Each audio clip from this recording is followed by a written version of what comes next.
حدیث پاک کے اندر آتا ہے، حضور صلی اللہ علیہ وسلم نے ارشاد فرمایا، 3 لوگوں کے حق کے اندر میں اللہ کی عدالت کے اندر وکیل بن کر جاؤں گا اور اللہ کی عدالت میں مقدمہ کر کے ان 3 لوگوں کے حق میں کیس لڑوں گا، ان لوگوں کے خلاف جو ان تینوں کے حقوق کو پامال کرتے ہیں۔ مثال کے طور پر پہلا، بخاری شریف کی حدیث ہے، حضور صلی اللہ علیہ وسلم نے ارشاد فرمایا کہ وہ بچہ جس کو والدین یا استاد اس کی غلطی سے بڑھ کر سزا دیتا ہے، وہ بچہ جس کے والدین یا استاد اس کی غلطی سے بڑھ کر اس کو سزا دیتا ہے، اس بچے کے حق کے اندر میں اللہ کی عدالت میں جاؤں گا، اس کے ماں باپ کو یا اس کے استاد کو گھسیٹ کر اللہ کی عدالت میں اس کے خلاف مقدمہ لڑوں گا، اور قیامت کے دن اگر حضور میرے یا آپ کے خلاف کھڑے ہو گئے تو میرے دوستو یہ بہت زیادہ ناکامی اور خسارے کی بات ہے۔ دوسرے نمبر پر میں اس عورت کے حق کے اندر اللہ کی عدالت کے اندر جاؤں گا کہ جس کا شوہر اس کے حقوق ادا نہیں کرتا، جس کا شوہر اس کے حقوق ادا نہیں کرتا اور اس کے حقوق کو یعنی کہ پامال کرتا ہے، حقوق میں کمی کرتا ہے، میں اس عورت کے حق کے اندر اس شوہر کے خلاف کھڑا ہوں گا۔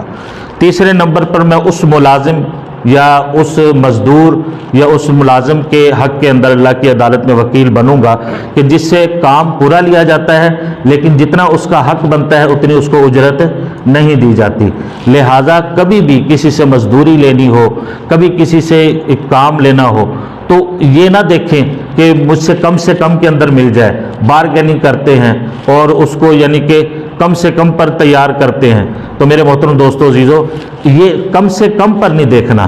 آپ نے یہ دیکھنا ہے کہ اس وقت اس کام کی کتنی اجرت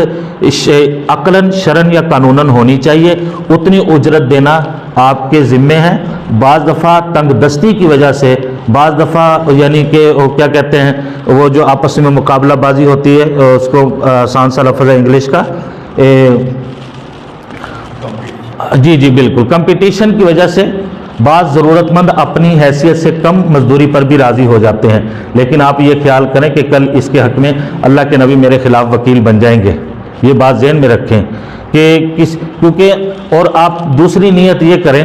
کہ اگر کمپٹیشن کی وجہ سے کوئی کم مزدوری پر آپ کے لیے تیار ہو بھی گیا ہے تو آپ اس نیت سے اس کو مزدوری پوری دیں کہ ایک تو اس کا حق بنتا ہے، دوسرا یہ کہ جو یعنی صحیح سلامت ہونے کے باوجود ہڈ حرام ہوتے ہیں اور ہر جگہ پر کبھی مسجد کے باہر ہاتھ پھیلا کر کھڑے ہیں، کبھی بازاروں کے اندر ہاتھ پھیلا کر کھڑے ہیں، تو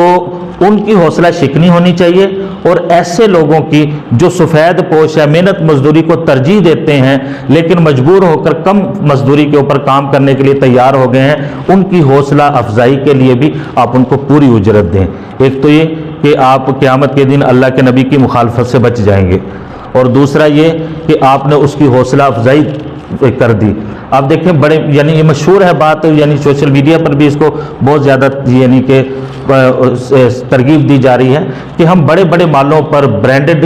دکانوں کے اوپر جا کر مول تول نہیں کرتے ہیں، لیکن ایک ریڑھی والے کے ساتھ ہم مول بھاؤ کر رہے ہوتے ہیں، ایک موچی کے ساتھ ہم مول بھاؤ کر رہے ہوتے ہیں، حالانکہ اس کو اگر 5-10 زیادہ دے بھی دیں گے تو اس 5-10 سے میری کوئی حیثیت ختم نہیں ہو جائے گی، میرا مال کم نہیں ہو جائے گا، لیکن یہ اس کی حوصلہ افزائی ہے، یہ اس کو اپریشیٹ کرنا ہے کہ آپ ایک اچھا کام کر رہے ہیں کہ اس قدر یعنی کہ حالات سخت ہونے کے باوجود بھی مزدوری کا راستہ نہیں چھوڑا، محنت کا راستہ نہیں چھوڑا، لوگوں کے سامنے ہاتھ نہیں پھیلایا، عزت نفس کے ساتھ کام کرنے بیٹھا ہوا ہے۔